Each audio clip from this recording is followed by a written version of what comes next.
estamos aqui, né, para um bate-papo de um tema super relevante que está em voga em todos os congressos, né, de urologia, até de dermatologia e de cirurgia estética, que é a estética genital, a estética peniana. E para me ajudar nesse bate-papo, estou aqui com Bruno Sufredini e Dr. Felipe Prado, que são urologistas da nova geração aqui do estado da Bahia, todos dois com formação na área de andrologia e na área de estética. Para iniciar, né, a gente vem trazendo essa informação porque, né, a relevância hoje da estética corporal, né? E vemos mulheres fazendo parte estética, face, corpo, né, cabelo, genitália, e a população masculina sempre teve esse ver o membro, né, o pênis, a genitália como a parte de virilidade, mas era visto com um certo tabu. E temos visto nessa última década, né, uma mudança, né, e uma procura grande desses pacientes sobre essa informação. Para tentar desmistificar, né, vamos trazer algumas informações. Primeiro, né, Bruno, o que é que a gente pode falar? O que seria estética, né, genital? Você pode assim trazer para mais ou menos para a população o que seria, né, uma estética genital?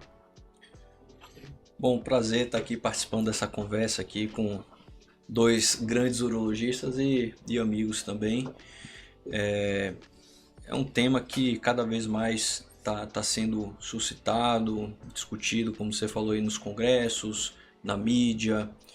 E a estética, para mim, o que significa a estética? A estética, ela faz parte do conceito que a gente tem de saúde, né?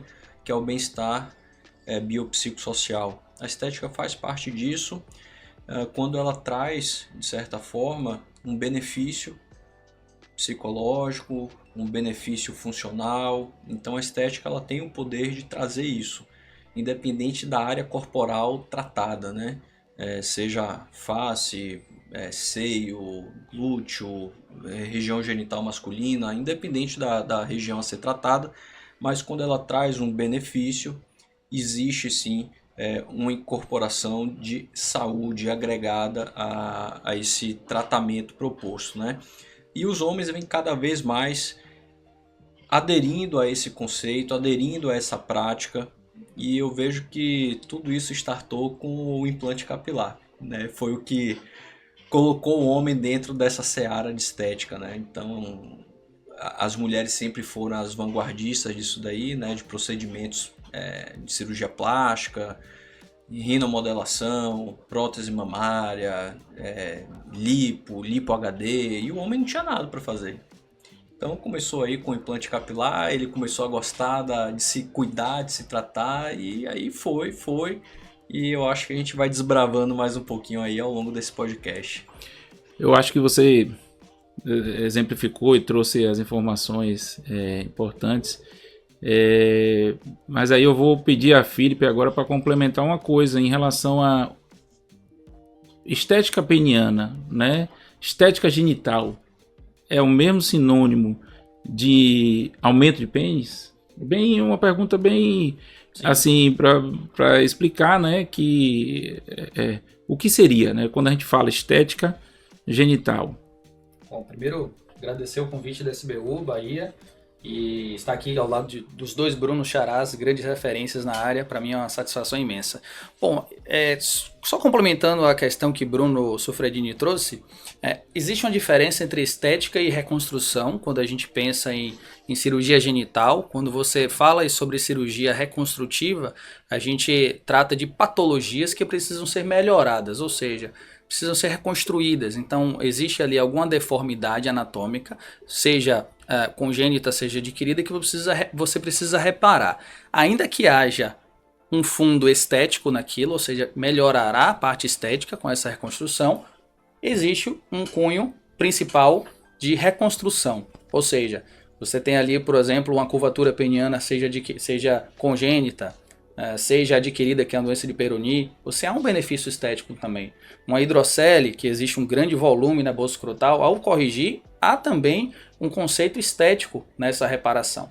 E as cirurgias apenas estéticas, em que você quer tirar um excesso de pele, uma flacidez nessa região, e tudo isso está nesse escopo, já respondendo a sua pergunta agora, Bruno, que não é só o aumento do pênis, e inclusive o aumento não é só em uma dimensão. A gente fala muito sobre o comprimento peniano, mas em pesquisas que é questionado a parceira sobre o prazer sexual, se o que mais importa para o prazer sexual é o comprimento ou a circunferência, a maioria responde que é a circunferência peniana. Então nós homens focamos muito na parte do comprimento, mas às vezes o mais importante para a parceira é a circunferência. Então tem que ter um certo cuidado nesse sentido. E não é só o volume do pênis, ou seja, o comprimento e a circunferência. Será que aquele excesso de pele, aquele prepúcio, aquele anel fimótico, alguma cicatriz incomoda esse indivíduo? Isso é uma questão estética. Será que a flacidez, o excesso de gordura no pubis, o excesso de pele ali no escroto, aquilo incomoda essa pessoa? E isso é estética também. Então não é só sobre pênis, é sobre toda a região genital e não é só sobre comprimento e circunferência. É sobre como aquele órgão aparenta ser, tanto para o indivíduo quanto para a sua parceira. Sim, importante. A gente tem várias técnicas. Até você falou um paciente com hidrocele. Muitas vezes o paciente não vai a uma praia, né, por conta da hidrocele. Ele usa short, todo mundo de sunga, e ele não faz o uso de uma sunga por conta do incômodo, né, da parte psicológica dele também. A própria fimose, né? Tem paciente que não é estético, mas é funcional, né? O paciente muitas vezes ele não se vê aqui com aquela pele, dificuldade de asseio, né? Um questionamento até muitas vezes a familiar chega e pergunta: doutor, mas você vai operar meu pai de fimose na coisa de criança, né? E aí a gente fala, você tem que operar porque tem higiene, né? E estético funcional, que é uma cirurgia que está sendo feita e você vai guardar os preceitos estéticos também, né? Eu digo ao meu paciente, eu busco o funcional, mas vou encontrar o estético, lógico, junto, né? Em relação a isso, é uma pergunta até, acho que os dois, né, Bruno e Filipe, vão ter a oportunidade de responder, que a gente já falou dessa parte psicológica, né? É um paciente que chega, primeiro Bruno, perguntando para Bruno aí, como é que você lida, né? Muitas vezes esse paciente chega no seu consultório, você avalia o paciente que ele tem aquela queixa de pênis pequeno, né? Ele vai lhe dizer que, doutor, meu pênis é pequeno. Como é que você aborda esse paciente? Eu sei que é bem amplo, né? Mas tente me resumir aí, como é que você aborda esse paciente? Eu acredito que a maioria dos pacientes não sabe o que é um pênis pequeno. A grande maioria, né? Não sabe o que é de fato um pênis pequeno de maneira didática, né? O que a gente tem de científico sobre um pênis pequeno. Eles têm apenas uma certa inconformidade, né? Ele tem um inconformismo ali com o seu tamanho e gostaria que fosse maior. Da mesma forma que você se olhar no espelho e falar, poxa, eu queria que eu fosse mais forte. Mas você tem um biotipo normal, o cara ali um eutrófico, etc. Então a grande maioria desconhece isso. Eles chegam, podem até achar, poxa, eu tenho uma doença. Quando eu vou examinar, eu falo, cara, você tem um pênis normal, está dentro da média. Então, na verdade, a grande maioria busca uma melhoria, né? Eles talvez se utilizem desse termo, eu tenho um pênis pequeno, talvez apenas para traduzir para o médico o incômodo dele. Não que isso seja de fato considerado uma patologia, né? Não que ele tenha um micropênis. Então a grande maioria dos pacientes que me procuram são pacientes com órgão genital masculino normal, tanto de comprimento quanto de circunferência, mas é a forma como ele tem para se comunicar. Eu não posso esperar que o meu paciente ele tenha um entendimento técnico, então é a forma como ele se comunica. Eu tenho um pênis pequeno, a grande maioria é assim. Eu tive, talvez, acho que dentro de toda essa minha prática aí da parte da estética genital, eu tive um paciente que era aquele cara que estava no limite inferior de um tamanho de pênis dentro da média ali, né? Ele tinha um pênis realmente um pouquinho mais curto do que a média, e mesmo assim é um cara que quando tem ereção, ele tem ali um tamanho que proporciona prazer ali para sua parceria. Então, acho que a grande maioria dos pacientes que chegam até mim são pacientes normais, mas é a forma como ele se comunica.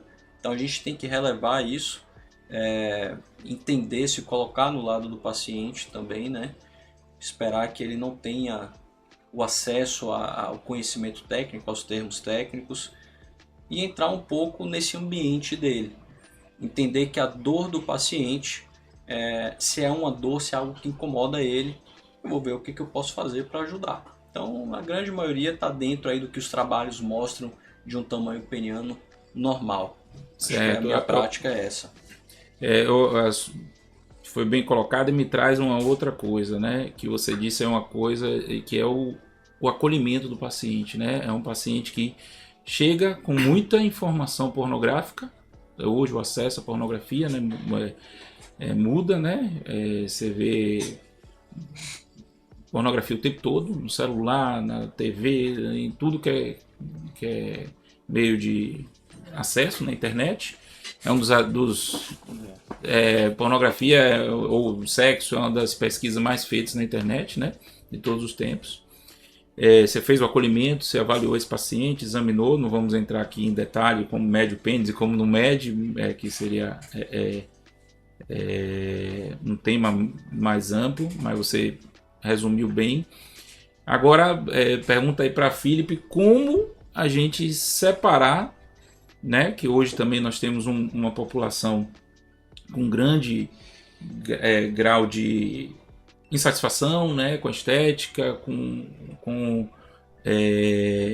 então a gente vai ter acesso a esse paciente e a gente tem que tentar fazer uma separação entre insatisfação e um transtorno dismórfico, né, que seria, se você puder falar também sobre o que seria um transtorno dismórfico.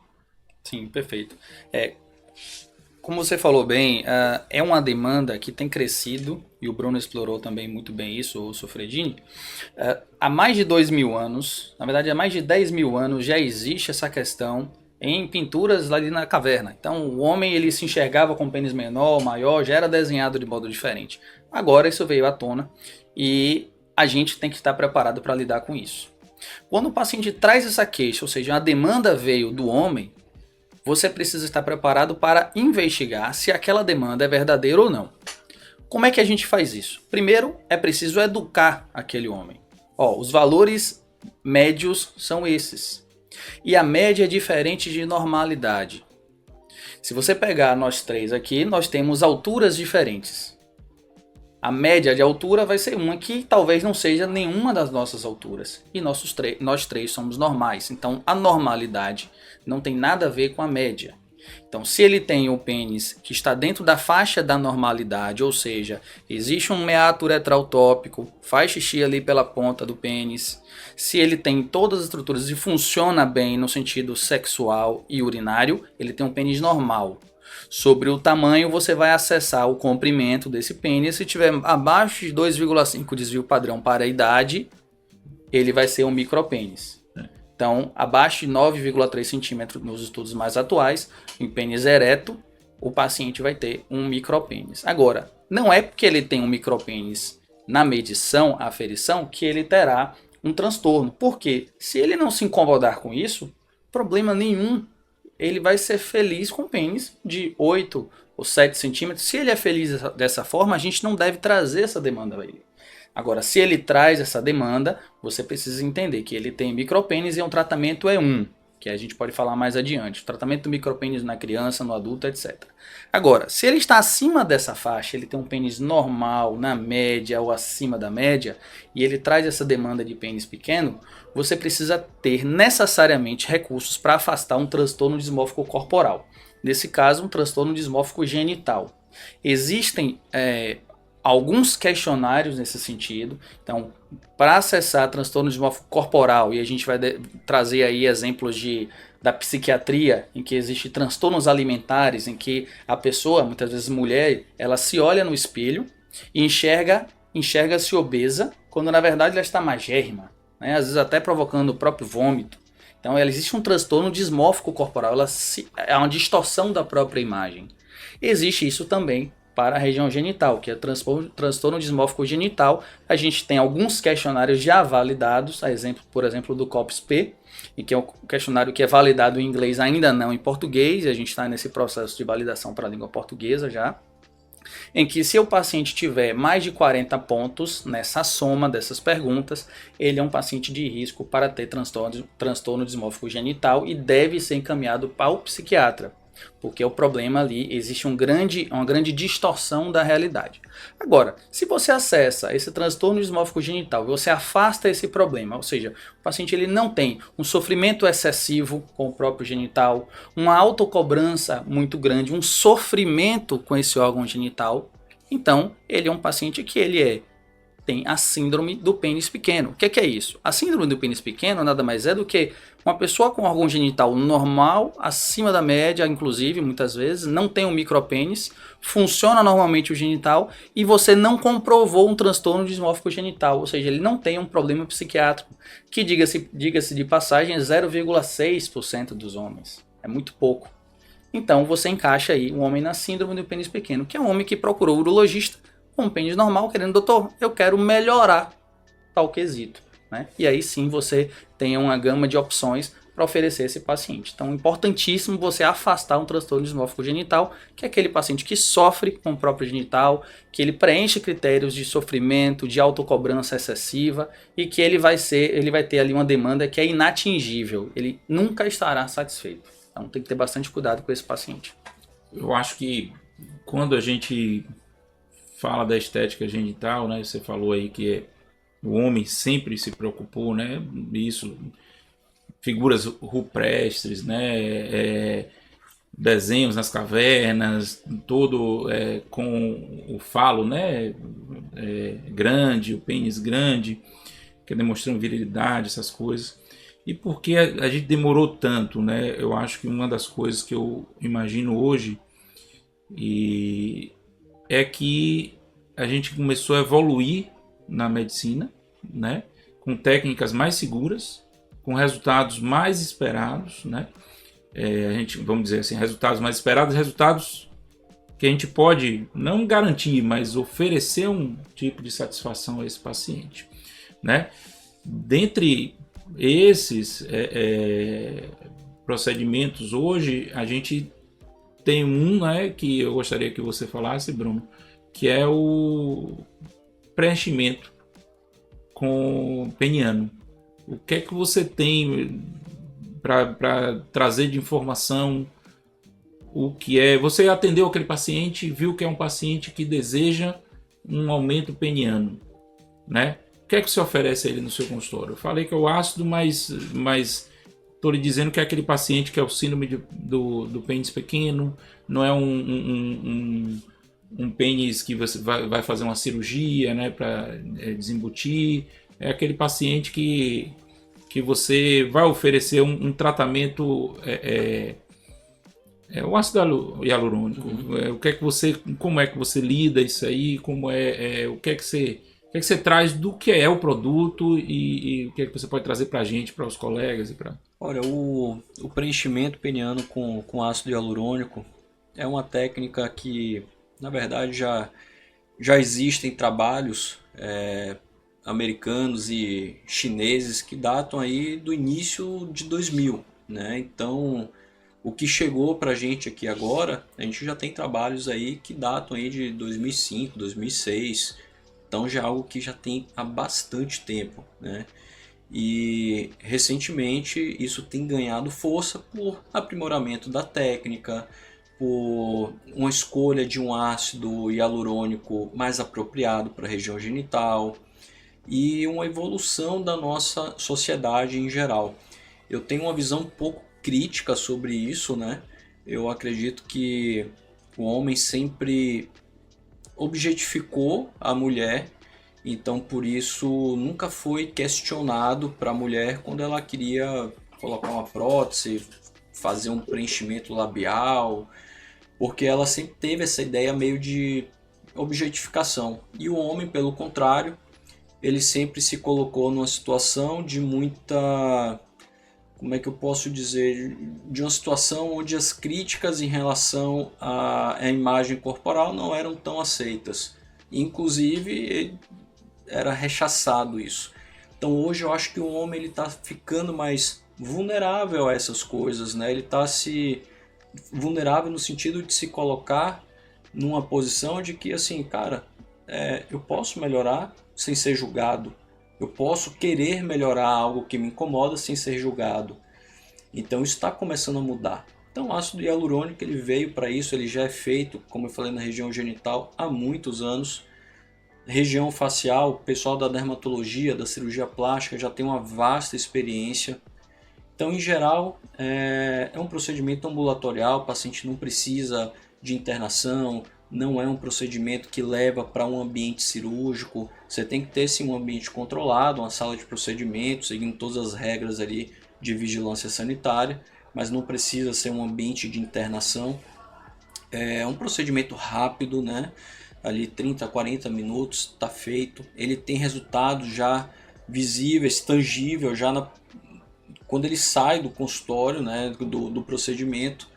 Então isso tornou muito atrativo para o homem. Como o Felipe falou, quando você exclui aqueles critérios de um transtorno dismórfico e você fornece para esse paciente um preenchimento e você trata a dor desse paciente que veio te procurar, em 30 a 40 minutos você pode ter mudado a vida dele. Algo que realmente o incomodava, como eu já recebi relatos fantásticos, maravilhosos, de não só mudar a vida dele, mas como mudar a vida do casamento. Né? Então, cara, isso é fantástico. Em meia hora você poder mudar a vida de um casal, eu acho que é surreal. E isso está sendo, assim, para mim, um fato de muita satisfação. Né? Eu fico muito feliz quando eu escuto esses relatos. Agora é um trabalho que tem que ser feito com muita seriedade, tem muito estudo envolvido. Nós que estamos aí nessa área, a gente sabe que as coisas podem sair do esperado, então tem que ser tudo muito cercado de segurança e de estudo, né? Porque nada sem estudo na medicina funciona. Tá? Isso é importante. Não, vou trazer isso aí, né? Que você falou aí, um procedimento, 30 minutos, um consultório. Não dizendo que você falou que é uma coisa simples, né? Uma coisa que era a minha próxima pergunta em relação ao aspecto psicológico, né? Você já me respondeu, né? Que traz um resultado quase que imediato, né?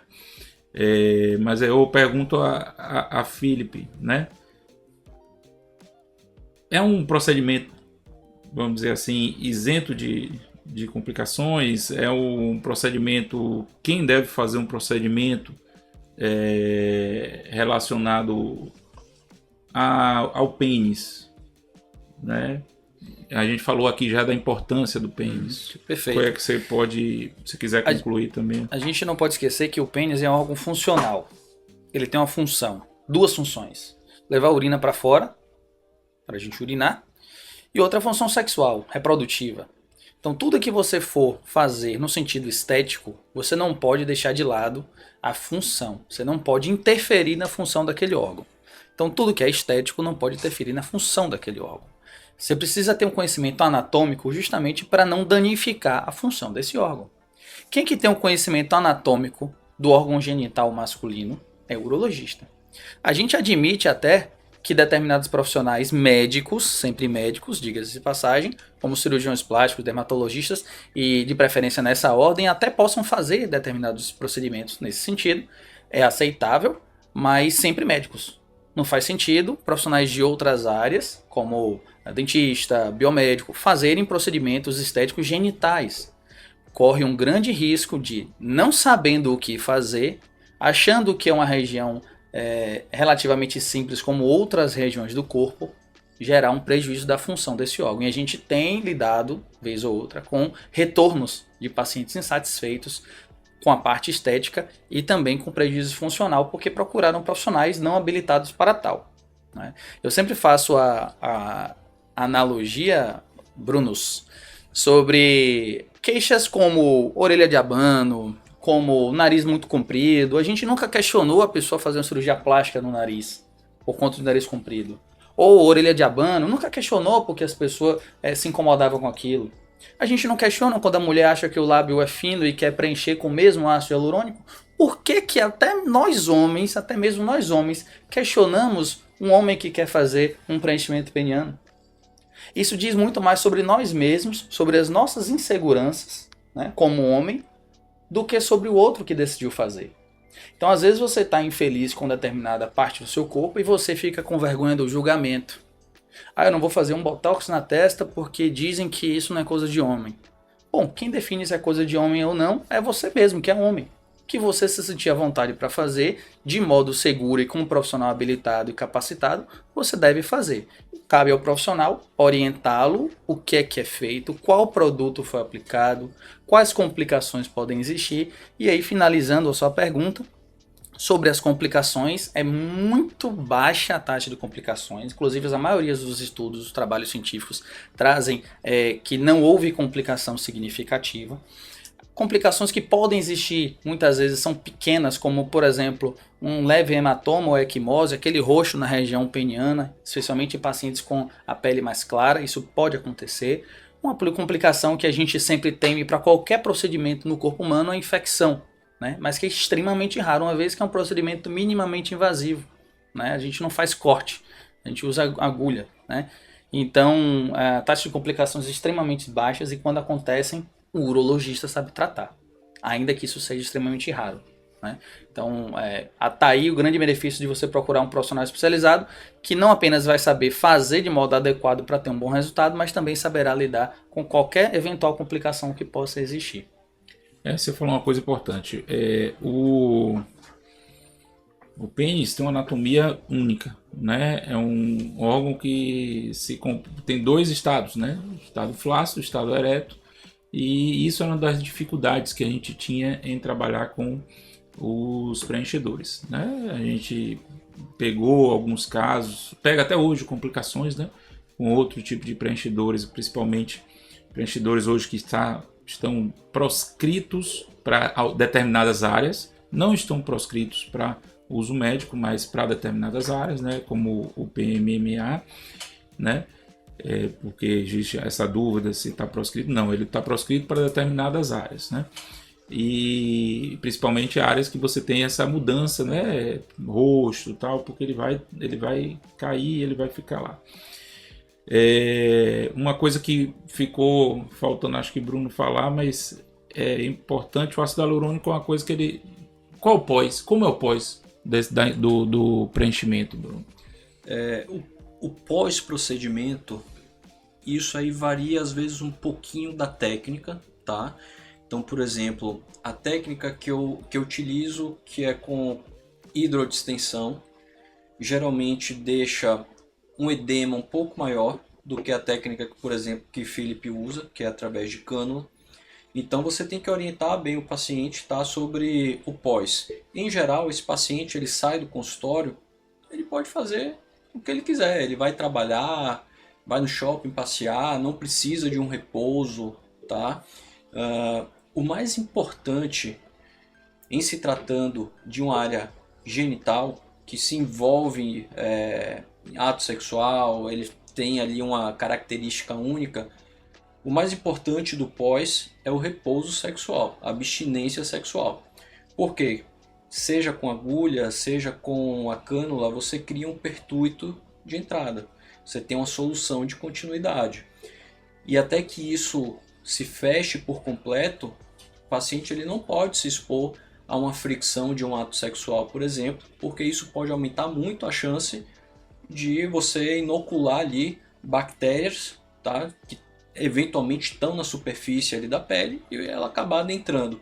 Isso vai trazer uma complicação infecciosa, isso vai prejudicar o resultado estético desse paciente e muito provavelmente ele vai ficar insatisfeito. Então, a abstinência sexual entre 3 a 5 dias ela é muito bem-vinda. E é o mais importante, não é necessário utilização de analgésicos, anti-inflamatórios, isso é algo bem pontual, alguns pacientes usam, outros não é algo de rotina. E em se tratando de pênis, que é uma anatomia única também, eu sempre peço para os pacientes colocarem o pênis um pouco mais elevado, né? Usar uma cueca mais justa, porque a gente sabe que é uma anatomia tão única, o pênis ele pendendo ali para baixo facilita um pouco mais de edema. Então são orientações que eu dou no pós-procedimento, mas em geral o paciente ele não tem nenhuma restrição de trabalho, de academia, nada disso. Eu concordo com o Bruno, só acrescentando algumas coisas, as técnicas obviamente variam um pouco, né? Quem usa a sua agulha, hidroextensão, quem usa cânula. Eu de modo geral uso cânula, foi como eu aprendi, como eu me adaptei a fazer. E além da prevenção de infecções, é importante para manter ali 3, 5 dias sem relação sexual, além para prevenir infecções, você não ter muita migração do produto. O que acontece? O produto é como se fosse um gel de cabelo, transparente. Ele passa por uma cânula ou por uma agulha, então ele vai ser afilado e vai chegar lá na região genital e vai tomar uma forma. Então ele ainda pode ser moldado por alguns dias. Inclusive eu recomendo os pacientes fazerem a modelagem por alguns dias, 3 vezes ao dia, por alguns dias depois do procedimento. Essa modelagem visa ficar adaptado à forma do genital masculino, daquele homem, tá? Então, nesse período em que o produto ainda não criou uma forma definitiva, se ele tiver relação sexual, pode provocar algum tipo de deformidade, tá? Eu recomendo não usar anti-inflamatório, porque existem algumas evidências que falam que podem inutilizar parte do produto, né? Gelo também não. São algumas coisas que existem evidências, mas também vai muito da nossa experiência, que apesar de existir muitos anos de ácido hialurônico feito em várias partes do corpo, a gente ainda está entendendo como isso funciona num órgão tão dinâmico, né? O pênis ele pode dobrar de tamanho, né, de flácido para ereto, e esse produto tem que acompanhar esse efeito ali, tá? Sanfona. Então tem que ter esse cuidado. Então a gente tem algumas orientações que são mais individuais de cada médico, mas de modo geral é bem isso que Bruno falou mesmo. E por isso que eu acho que é até difícil, assim, é um procedimento, eu digo, rápido, 30, 40 minutos, mas se mal feito, vai ficar esquisito, porque o pênis ele é muito dinâmico, e além de ser dinâmico, pode ser características do próprio pênis. Então um pênis que tem uma flacidez maior, tem um excesso de pele maior, o paciente, se ele é postectomizado ou não, isso também tem uma diferença importante.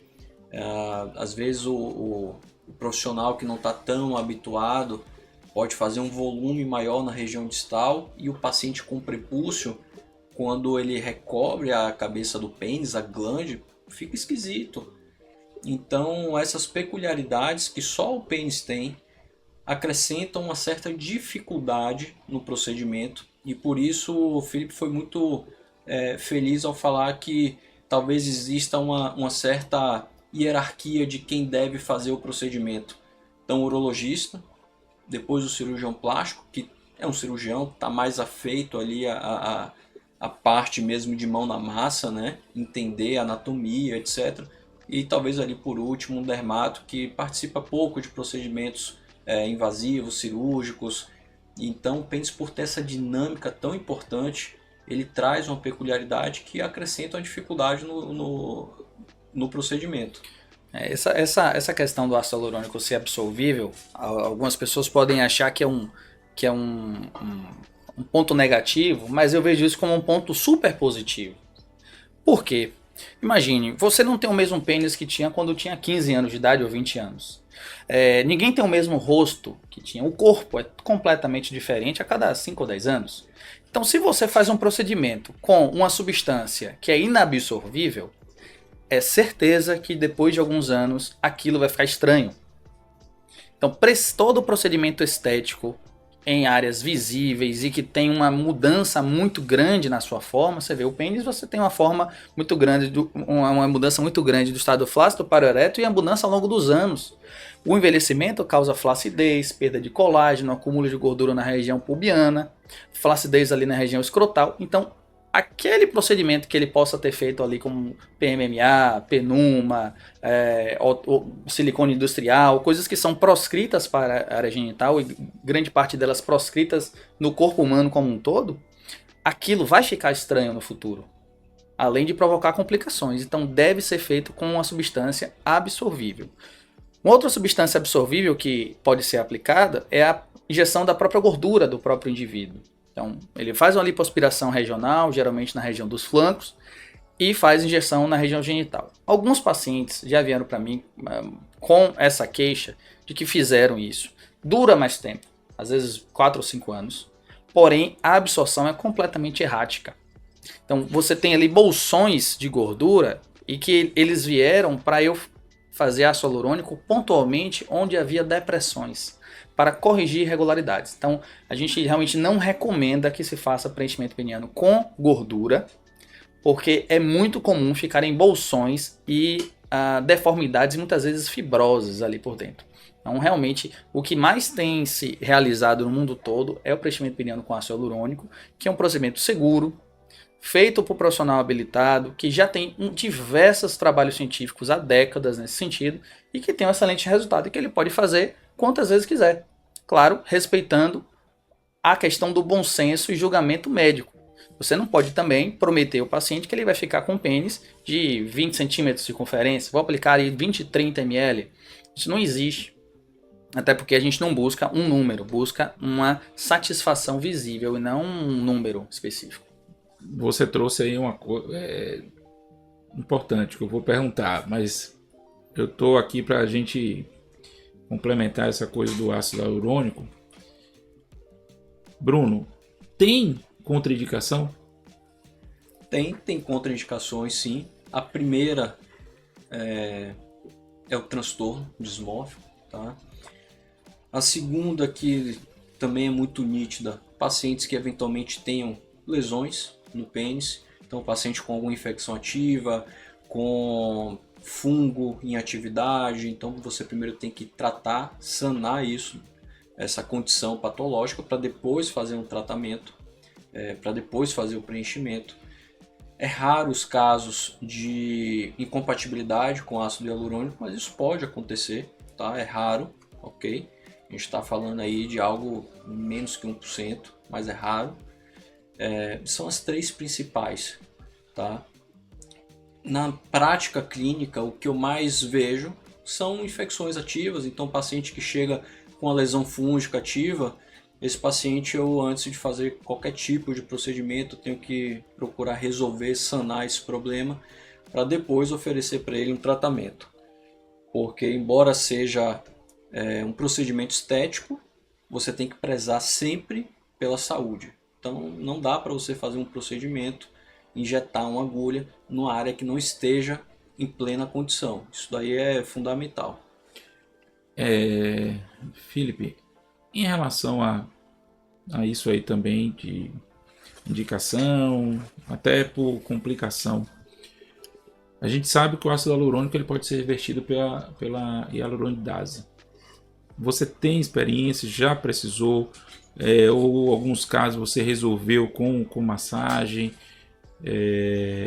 porque é uma área ampla, né? Normalmente a gente trabalha com várias ampolas, né? Não é a mesma quantidade de glúteo, né? Mas no pênis a gente termina colocando em média, você pode falar qual é a média de ml que você vai colocar, né? Muitas vezes o paciente se assusta qual é a quantidade de ml, mas quando você botar numa colher você vai ver que são poucos ml, né?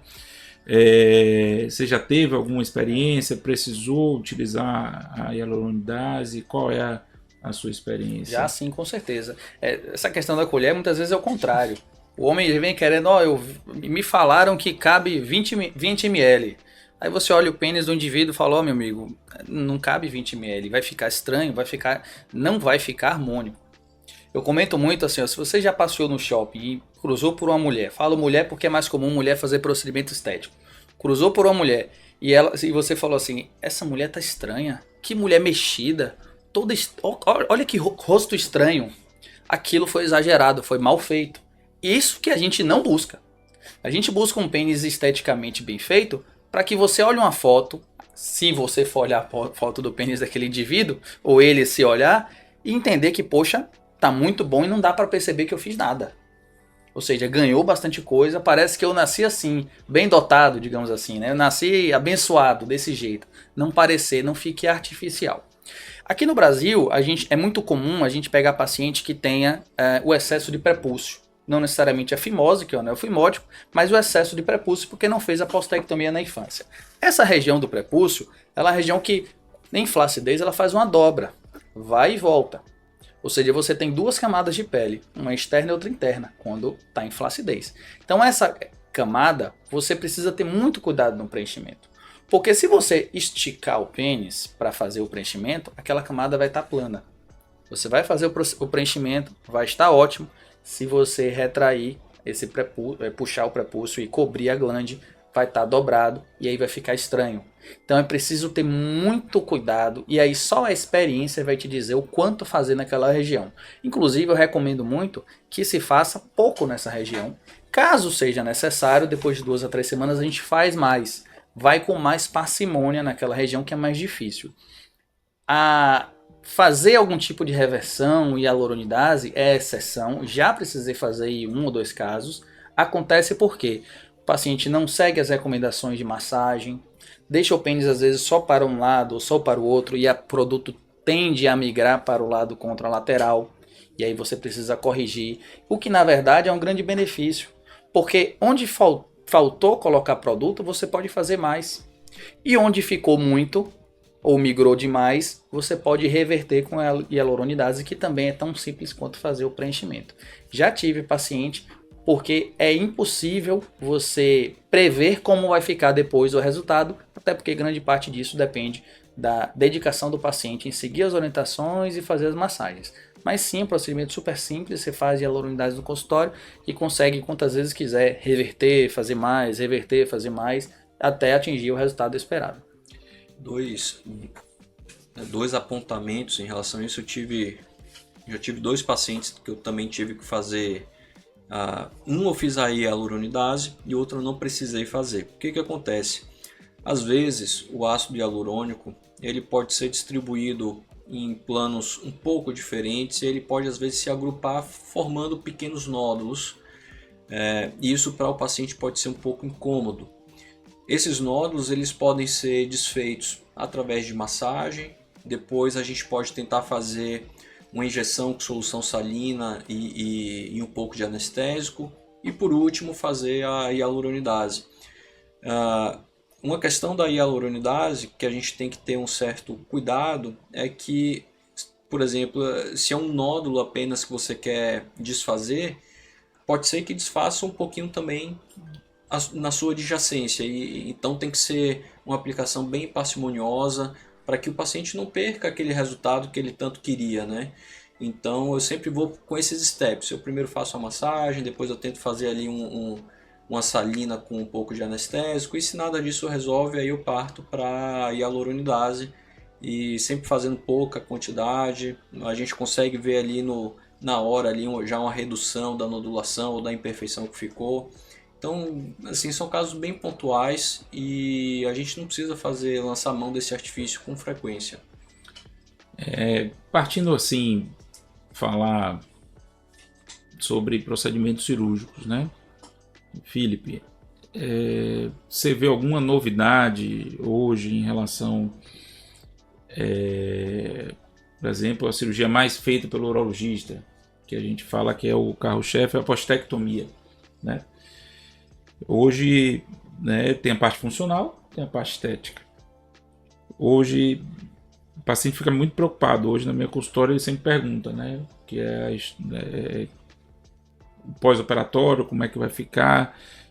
Hoje você trata essa cirurgia também como uma cirurgia estética, não só como estética, como funcional e como estética, como é que você lida, se você vê alguma evolução. É uma das cirurgias mais antigas, né? Você mesmo falou, né? O judeu ele faz no ato. Lógico, né? Depois do nascimento, mas na cerimônia, né? Então, que é que você pode trazer? Postectomia, parte de escroto, fala ali assim, mais ou menos o que é que... A gente brinca dizendo que às vezes faz a postectomia e fica parecendo tampinha de garrafa, né? Aquela tampinha de garrafa de metal.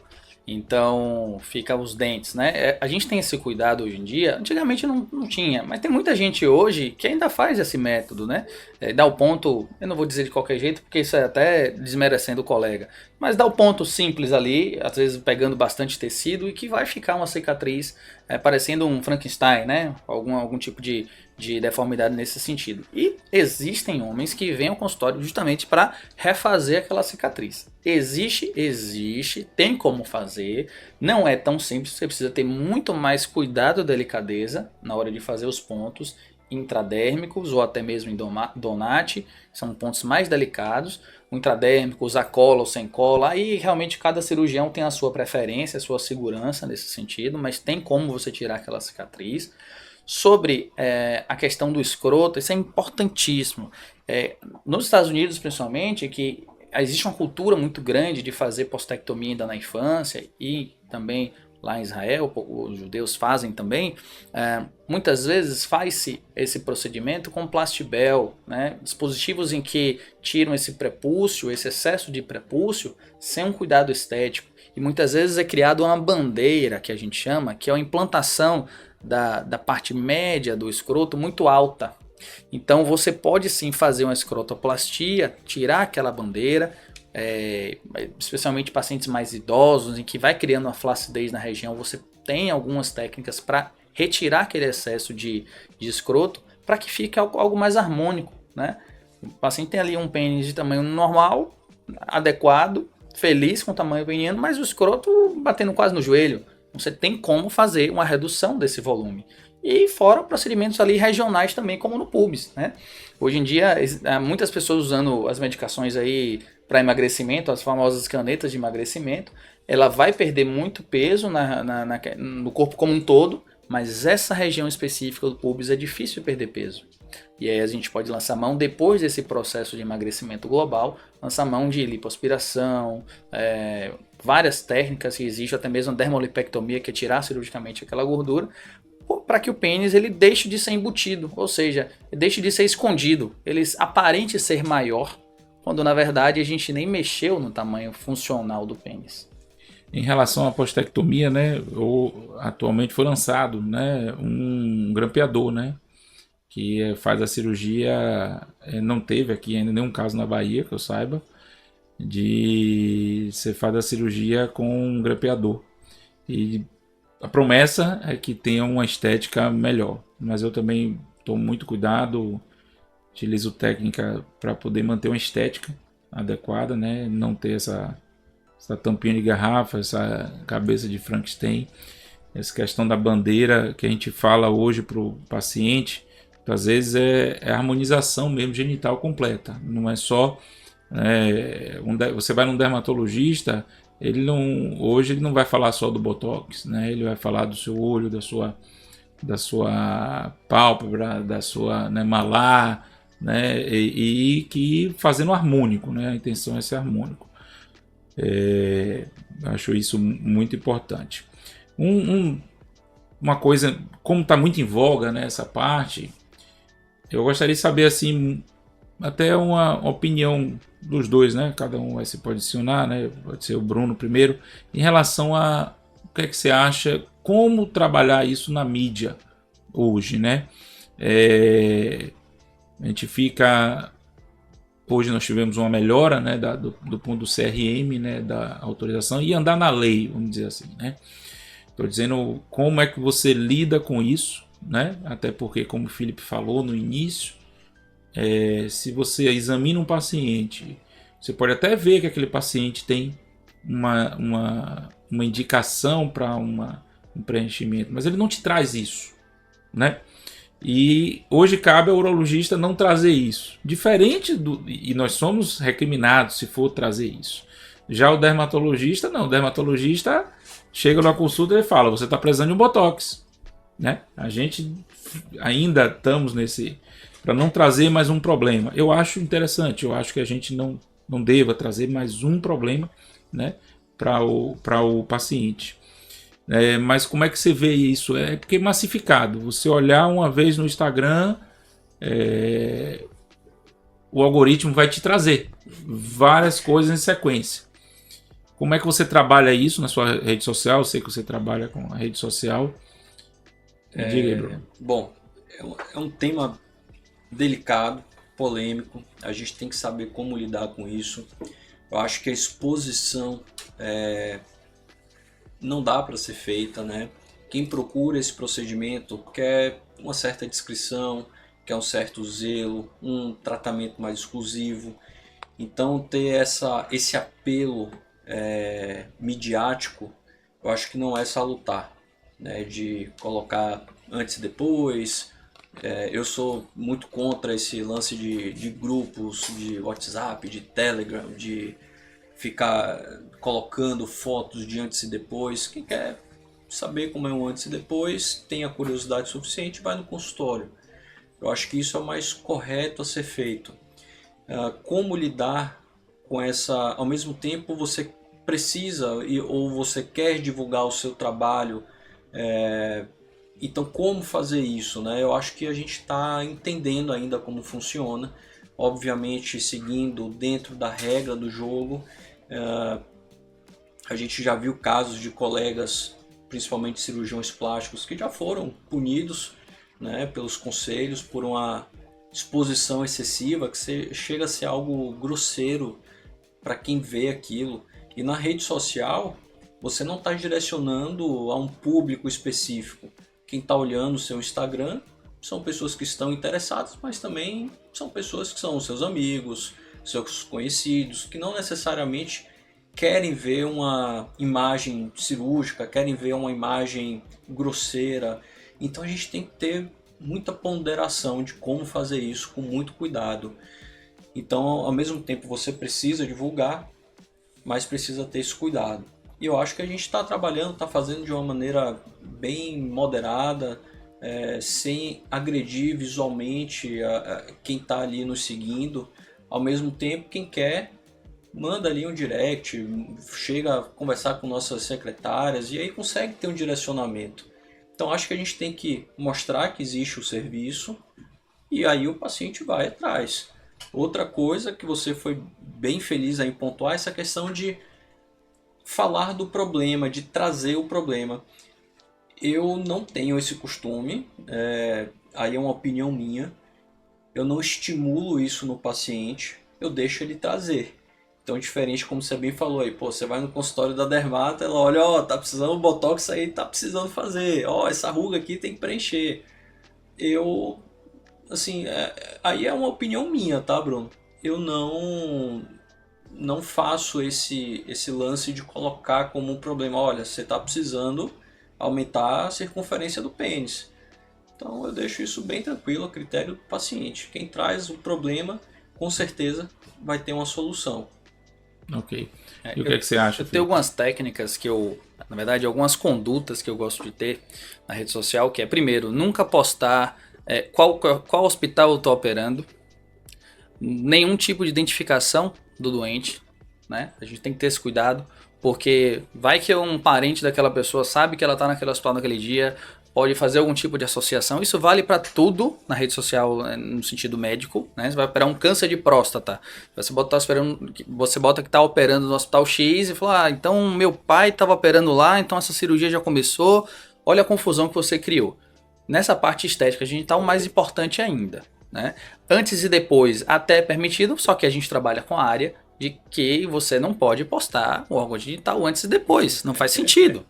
Né? Então não tem como fazer. Se o paciente tem interesse, como o Bruno falou, tem que ir ao consultório para ver o antes e depois, e não tem problema nenhum. E o consultório tirar dúvidas, se orientar melhor. Né? A rede social a gente utiliza para educar a população. Claro, mostrar o nosso trabalho, mas o intuito é educar. No sentido de educar, você precisa dizer, você pode falar, eu faço tal procedimento, fiz o procedimento agora, num homem de tantos anos, insatisfeito com isso, feliz com aquilo, casado há tanto tempo e que fez agora tantos ml e está feliz. Ponto. Se você está assistindo aquilo na rede social e você se identifica, ótimo. Se você não se identifica, passa para frente. Vida que segue o jogo. Alguns colegas até comentam, falar de preenchimento peniano, estética genital na rede social cria uma demanda no paciente. Eu discordo completamente. Quer dizer que falar sobre vasectomia estimula alguém a fazer vasectomia? Você está só orientando que existe uma vasectomia para ser feita. Falar sobre câncer de próstata estimula alguém a ter câncer de próstata? De forma alguma. Estimula a pessoa a investigar um câncer de próstata no rastreio do câncer de próstata. Né? Então tem que ter muito cuidado em quem não faz esse procedimento, às vezes tem um preconceito por não fazer, por não saber o que é. E eu falo até de colegas urologistas, não saberem o que é, não terem conhecimento para explicarem ao próprio paciente. Então acabam demonizando ou criticando uma coisa que é muito bem feita e muito bem comprovada. Né? Então a rede social está aí para a gente educar e orientar os homens que existem procedimentos para tratar aquela queixa que existe na cabeça dele há 10, 20 anos. E se ele não tiver nenhum transtorno dismórfico corporal, pode sim ser resolvido. Só complementando, como a gente lida com essa área, eu recebo pacientes que vêm com intenso desgaste emocional, sofrimento emocional por esse incômodo. E eles chegam até nós através das redes sociais, da mídia, do Google. Então, se tem essa pessoa que julga, que fala, poxa, tá errado, porque vocês podem estar incentivando, eu, assim como o Felipe, eu penso totalmente ao contrário. Eu acho que eu estou colocando uma boa informação, um bom material educativo para aquele paciente que tem o problema. Quem não tem, não é o interesse do meu material. Agora, quem tem, sabe que ali naquele profissional pode ter a solução. Então, acho que não é sobre quem não precisa, e sim sobre quem precisa. Acho que a nossa função é trazer essa boa informação para esse cara. Isso, acho que vai ser mesmo. Trazer a informação de quem sabe a informação, né? A informação bem embasada, né, com a ciência. E gostaria agora de vocês falassem a palavra final aí, se vocês tiverem mais alguma coisa, Bruno, primeiro aí, alguma coisa mais que queria complementar. Bom, acho que esse bate-papo aqui deu pra gente elucidar bastante coisa sobre o que está em voga na atualidade, sobre estética genital masculina. Eu quero agradecer aqui ao convite, né, da SBU, de poder estar aqui conversando com dois grandes colegas aqui, amigos, e eu fico feliz por essa atitude da sociedade que mostra um empenho em trazer a boa informação para a população, um empenho em desmistificar certos tabus que ainda existem na nossa população, e eu acho que o mais importante é trazer acesso a todas as pessoas. Então fico extremamente aí agradecido e honrado de poder participar aqui com vocês para a gente conversar um pouquinho. E é isso. Obrigado, Brunão. Obrigado, Felipe. Obrigado. Valeu, maravilha. E você, Felipe? Também igualmente agradecido, o convite muito honrado, o convite da SBU Bahia. Esclarecer um tema que talvez seja um dos mais comentados hoje em dia, não só pelos homens, mas pelos próprios urologistas, né? Nós mesmos falamos muito isso nos congressos e debatemos. Esse preconceito ele vem caindo muito por conta de atitudes como essa, que é levar informação não só para o homem em geral, população leiga, como também para nós urologistas. Eu lá atrás, eu tinha um preconceito, anos atrás, antes de começar a fazer. Eu falei, pô, aqui dessa demanda não existe, o homem vai fazer isso. Quando eu comecei a estudar sobre isso e aprendi a fazer, vi que existe essa demanda, é um procedimento super seguro, que pode ser feito ambulatorialmente e não tem porquê nós termos os nossos bloqueios. Se você não quer fazer, problema nenhum. Se você, urologista, não quer aprender a fazer, problema nenhum também. Agora, demonizar uma coisa que não se conhece é muito criticável e a SBU tem trabalhado nesse sentido mais de educação e de informação a nós próprios urologistas também. E me coloco à disposição para qualquer dúvida, qualquer contato de colega que queira aprender também. A gente está aqui sempre à disposição para disseminar o conhecimento. Afinal, o conhecimento não é só de uma pessoa. Isso. Né? Muito obrigado, Bruno, os dois Brunos. Obrigado. Eu gostaria de fazer só uma colocação para encerrar. Em 2011, foi a primeira vez que eu vi num congresso de urologia, na plenária, um dermatologista falando sobre estética peniana. E a sala meio que vazia. Urologistas olhando para um lado, para o outro, e o que você falou aí, é uma coisa 2011, né? 14 anos. Hoje você vai para uma sala de congresso, hoje está lotada a sala de congresso. E aí, tentando finalizar, né? A estética peniana, né, representa convergência entre ciência, isso aqui eu ouvi aqui, eu achei interessante, técnica e empatia. Cabe a nós, né, profissionais da saúde, identificar resultados embasados com ciência, né, valorizando o paciente e a queixa do paciente, né, desmistificar isso que a gente está fazendo com responsabilidade. Eu acho que a SBU está fazendo isso. Há 2 anos atrás eu trouxe um evento desse aqui, 1 ano e meio atrás, fui criticado bastante. Desculpe falar aqui, mas foi um momento criticado assim, de por que vai trazer e tal. Foi uma das queixas, né? O colega falou, quer que o paciente que vai atrás dele já vai atrás disso. Ele faz a mídia, bem limpa, bem organizada, bem ética, mas o paciente procura ele por isso, né? Ele não precisa apontar o dedo. Eu acho que isso que diferencia um pouco a gente, né? Para a gente não trazer um problema, né? Que o homem já tem essa coisa de milênios, né? Vamos dizer assim, com o pênis, né? E o paciente não vê com que você vai lá fazer o exame de toque, né? Um cara com 55 anos viveu a vida dele toda e aí vai fazer o toque, aí você vai fazer uma indicação. Acho que não é por aí, eu acho que é o paciente, lógico, se ele tem uma queixa, que o Felipe falou, uma bandeira, tem uma queixa de um pênis embutido, né? Eu acho que todos nós aqui somos habilitados, a gente não levou para esse lado nossa discussão aqui de tantas técnicas cirúrgicas, até porque vai prolongar demais, mas a gente tem que oferecer o global, né? Acho que tiramos as dúvidas, né, dos principais procedimentos. Muito obrigado a vocês, né? Espero vê-los em uma próxima. Sei que trabalham com outras áreas também da andrologia, né? E vamos marcar uma próxima para bater sobre o papo de outros assuntos.